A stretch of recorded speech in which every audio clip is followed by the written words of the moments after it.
Hello, everybody. My name is Cisco for the Sum Up podcast, and today we're going to talk about the journey of Russ. I'm going to let him introduce himself. Hi, Cisco and folks. I'm Russ Charvonia. Professionally, I am a financial advisor and an estate planning attorney, but my avocation is doing all that I can to restore civility to society. And I do that primarily through my involvement with the Worldwide Civility Council. As the name implies, a worldwide group of people that have various efforts to do what we can to try to turn the state of affairs around in this world. That's right.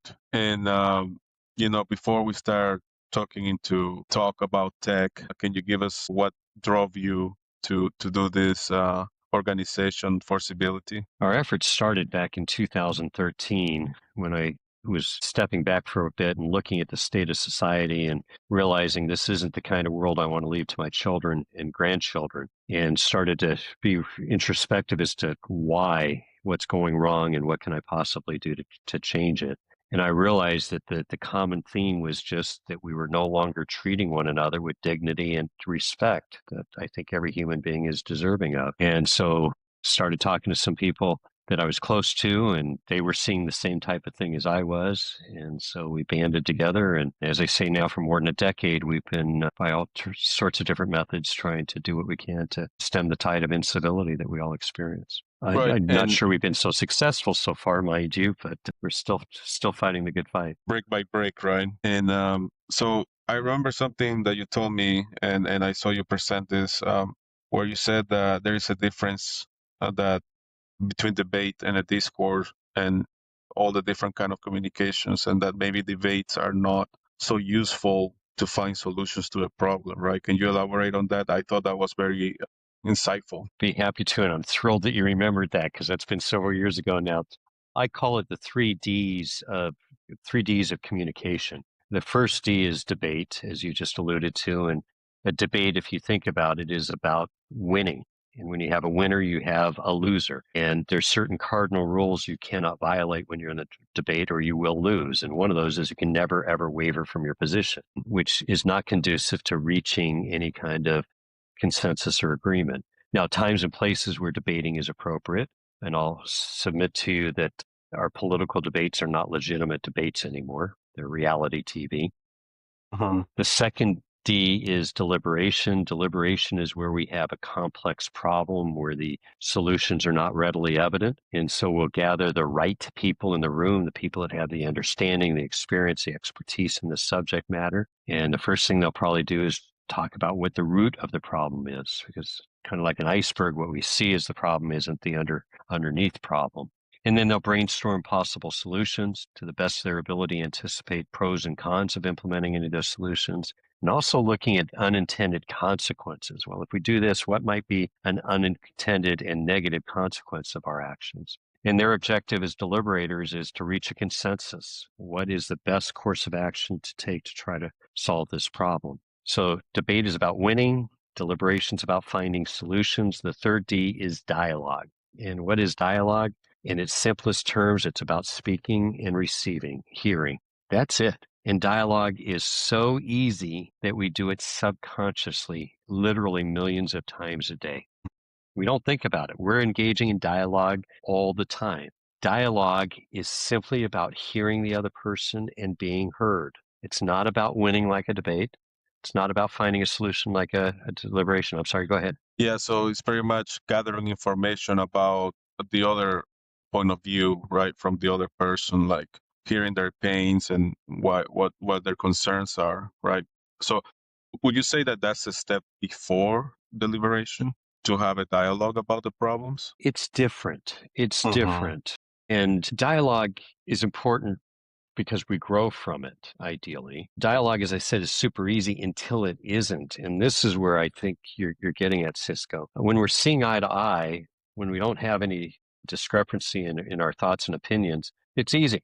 It's when we start butting heads that all of a sudden, hey, wait a minute. And that's when our emotions start to take over and we don't treat each other the way that we intend to, or that's a respectful way. And that's what we're seeing in society these days. Is you mentioned before we started this about the congressional hearings. There's nothing civil about those things anymore. And what troubles me is the voting populace sees that, and that becomes part of it, gets ingrained in how we deal with one another. What really scares me is that's what our children learn. They don't learn from what we tell them. They learn from the actions and the language that they witness. And when it's uncivil dialogue that they're hearing and witnessing, they're going to mimic it. They're going to pick it up very subconsciously. And something that I think is important that you told me too is that this is beyond political parties line. This is just more like for the society, right? This is not like That's right. advocating for any party. It's just like this is the problem, and just we just need to learn how to communicate better. And I thought that was very powerful. And because in the United States, we think the world does revolve around us, we think it's a uniquely U.S. issue, and it's not. It is worldwide. We have people contacting us from across the globe wanting to know what they can do to help to restore civility to their society. Yeah, and I mean it's hard not to know about what the U.S. is up to at the global scale, right? You know, it is a Precisely. leader of the free world, so everybody's looking at us. And Right. yeah, so I think you're doing an excellent job, and I really like the things that you just stand for. But now let's talk a little bit about what your technological journey was like, right? So I remember Do we when we have to? start. Right. So, when we started talking, you were hosting your platform in WordPress, and pretty much every day you were renewing, plugging subscriptions and managing them, upgrading them, and all that stuff. So, can you talk a little bit about how that started seeming to look like a good solution, and then it went from that to chaos? Yes, I am an idea guy, and we all know ideas are cheap. I have come up with lots of good ideas for how we can go ahead and do things to improve society. And then over the years, I would find somebody who said, yes, I can build that out for you. And so we cobbled together a stable of 6+ different companies and Uh-huh. individuals, each handling a different aspect of what we were trying to build out. Some of them overseas, some of them were local, different access points. And I was getting emails all the time about this is broken, or you need to approve that, or update this. I just flat out couldn't keep track of it anymore. And then, one of the people would say, I can't do this for you anymore, or they just wouldn't answer questions. I was spending more time trying to wrestle that than I was doing any good in our efforts. So it was to the point where I was ready to literally pull the plug on all of the efforts and say, I'm not willing to do this any longer. Right. And I mean, I remember the amount of subscription renewal emails that you will be getting, right? And a lot of them were not cheap, right? And they were doing just Right. one little thing for your website. They were just maybe just doing previews, or they were just doing, product listing, right? And that actually, like you said, it fatigued you, right? Like you were like, okay, I'm done with this. This is too much to, kind of like keep track of, right? And part of it was because I did have different developers doing different Hmm. aspects of it, and I would try to get it under one roof. I just never found that person or that firm that was able to do that. Everybody had their little silo that they would handle, and never the two shall touch. Yeah, and then, after we talk and, you explained to me the idea of your platform, the vision that you had for it, right? We concluded that it would be better to do like a centralized system where all your things will live in AWS, right? And, I think you are hosting your videos in Vimeo, right? And Correct. yeah, so we moved into AWS. Vimeo, yeah. Yeah. So we moved into AWS. We transcoded them so they will be easy to stream. And we integrated Stripe for the payment system and all that stuff. And now you have, and we're still working on it, but you have a more centralized way of overseeing everything, right? Like, you know, if you need any advice or anything, everything is in your AWS account, and you can see how much the cost is, which I hope is less than what you were paying for the plugins, right? Trust me, it is. And I think the true beauty of this is that I don't need to know where the videos are stored. Right. I don't care as long as when somebody goes to take our training course, it works for them. And since we've been working with you, that's what we have now. And when I do have a question, I forward it to you, or I call you on it, and you're getting back to me in very short order. And usually the answer is, I've taken care of it, nothing to worry about, which is exactly what I've been striving to find for a lot of years now. But I think that the same way that you trust me with the technology, right? I feel that the same way I trust you with whatever work you're doing. So it's kind of like a two-way street where, like, I am very happy to work with somebody like you, and you're happy working with somebody like me. And I think that's a powerful chemistry that you need to have in order to get these projects off the ground. I concur. Right. Now you have so now you have fewer subscriptions, right?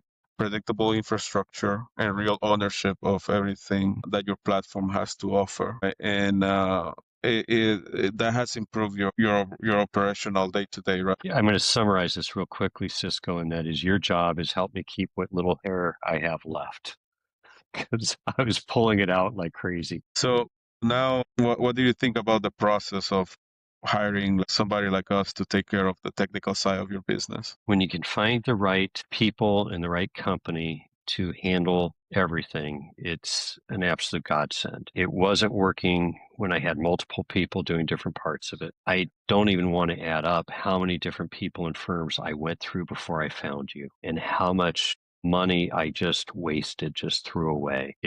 It's a sin. And we're a nonprofit organization. We're stewards of the generosity that people lavish on us, and we try to be really prudent with it. And it hurts when, I've gone through a year and a half, 2 years of development with somebody, and then they say, oh, I have a full-time job now. I can no longer do this for you, or I can't do it for this reason or that reason. So I have the confidence you're going to be there for us. The breadth of the knowledge that as I bring different aspects of what we designed to you, you're saying, hey, I can improve that. And we're now to the point where I say, do me a favor, do it. Improve it as you want to see fit and show me the final result. I know I've had a little bit of tweaking here and there, but my goodness, you've improved it so much better than it was before that I just really trust you and your team's abilities. Thank you. I'm glad that you feel that way. And yeah, so you're offering this certification at the global scale now, right? So anybody can get it from any country. Correct. You want me to talk a little bit about it? Yeah. Go ahead. So we realized that we started this effort back in 2013, trying to insist that our leaders treat each other and us with greater civility. And we realized not long into this process that was a fool's errand, and that this really needs to be very grassroots, very bottoms up effort. And we started to look for ways that we can just hold ourselves and each other more accountable to treat people with dignity and respect. And so we created what's called Certified Civil. And if you think of this, the older listeners of yours will think of the Underwriter Laboratory, where you buy a piece of electronics and you look at it, see if it has a UL with a circle around it. And that meant that that product was safe to buy. Or the Good Housekeeping Seal of Approval, where, you may not even realize you're putting credence into it, but that meant a service or product was worthwhile. So we've developed Certified Civil in that vein. My law firm, for example, is Certified Civil, and I have a tabletop poster, if you will, that tells people we've been certified civil, and it has a QR code, and that tells opposing counsel, my employees, my clients, my vendors, anybody with whom I'm coming into contact, that they can expect to be treated in a proper way. And if they ever feel that I've missed the mark, they can file what we call a civility concern, not a complaint, but a civility concern with the Worldwide Civility Council. And they will then get me on the phone. They said, Russ, you had this relationship with Cisco, and he felt you didn't treat him this way properly in this way. And the idea is not to rap me over the knuckles and say, how dare you, you blew it, but figure out how I can improve it and repair the relationship with you. And we think this can go a long, long ways, not only from a professional and business standpoint, but just on a one-on-one basis. Can you imagine if on social media, people had this certified civil logo in their profile? That creates some accountability. You know what? If I've got that there, even if nobody ever complains that I wasn't civil to them, it's creating that accountability that just reminds me, you know what? Maybe I need to change my wording here or turn off the cap lock and stop yelling in my. So that's the idea behind it. You can go to certifiedcivil.org, and it's an application process. We check you out to make sure that you are already operating, not perfectly, because none of us is perfect, but that you're not doing something contrary to the attempt of what we're trying to accomplish. And then we give you the resources to promote this, if you're a corporation, in your emails and on your website and marketing materials, and if you're an individual, doing it on your social media and your emails and so on. I wonder, like, if I can ask you this question, right? Some people identify with something at a personal level. They make it part of their identity. So it is beyond reason, and it's beyond anything, facts or whatever, and they just feel identified with that cause, whatever it is. How would you recommend getting them out of that law? Yelling at them, chastising them, that's certainly not going to be effective. The best way I have found is modeling it. If I model appropriate behavior in people who, I think there are a few that look up to me, then they will want to emulate that as well. And as you can imagine, I'm known as Mr. Civility, so people can't wait for me to mess up. Unfortunately Right. for them, I give them ample opportunity to call me on it. But I don't think I mess up as frequently into the depth that I used to, just because I'm now aware of my own behavior. And it causes me that split second of extra thought. Is this really how I want to react? I'm more intentional instead of reactive. And so, with people in our spheres, people that we're close to, when we have that kind of trust from them, we're able to have those difficult conversations and say, Cisco, you may not realize this, but that's how that came across. Is that really what you intended? Well, gosh, of course not. And then we can talk about how you might be able to change it going forward. I'm a firm believer that the vast majority of people out in our lives are really decent people. They may have totally different philosophical or political ideals than we do. That doesn't make them a bad person. We almost all of us, want to do the right things. We just need the tools to be able to do so, and they're not complicated tools. They're not tools that cost money. It's just being introspective and figuring out the little things that we can tweak about how we talk with other people that will help to save our relationships. Um, when it comes to civility, right? Do you think it is more like a virtue, social skill? How would you describe it now that you're very proficient in it now? I think it's an attitude. I An think, attitude. yeah, let me try to draw a parallel for you. We can't decide that we're going to treat somebody a certain way in the heat of the moment. Just like I, as a financial advisor, can't decide that I will never steal from a client when they inadvertently write a check to me for $1 million instead of to my investment firm. A pilot doesn't get one free drunk flight. Okay.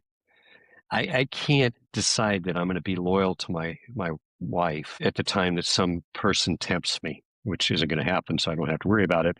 I have to decide that before that temptation ever comes. So when you're principled, when you have that commitment to yourself, not to anybody else, it's to yourself, then when you have these difficult situations that are going to arise and you have the tools to cope with them better, you're not going to make the expensive mistakes that you might have made before. But you have to first make that commitment to, I'm going to treat people with dignity and respect to the very best of my ability. And I hope I get better at it each and every day. Sounds good to me. That's a really good way to describe it. Well, Let me take this one more step, if I may, Cisco. Let's say, because you and I communicate by email, we don't talk by phone very often. We're both busy, and we email things, and things are interpreted based on the black and white that appears on our screen. I would hope that you and I have the relationship that if I'm getting something from you or you're getting something from me that just sounds like we're attacking the other person, we're going to say, hang on a minute, pick up the phone and say, Cisco, this is what I'm reading. This is how I'm hearing it and feeling it. Is that what you meant? Maybe you did, in which case we can deal with it. Gosh, Russ, no, that's not what I meant at all, and I'm sorry. That's what society needs today. Instead of hiding behind a keyboard and assuming that exactly what we meant is exactly what was received. and you're right. I think that you and I communicate a lot by email, and sometimes the intent of whatever you say might be missing, right? There's no enough.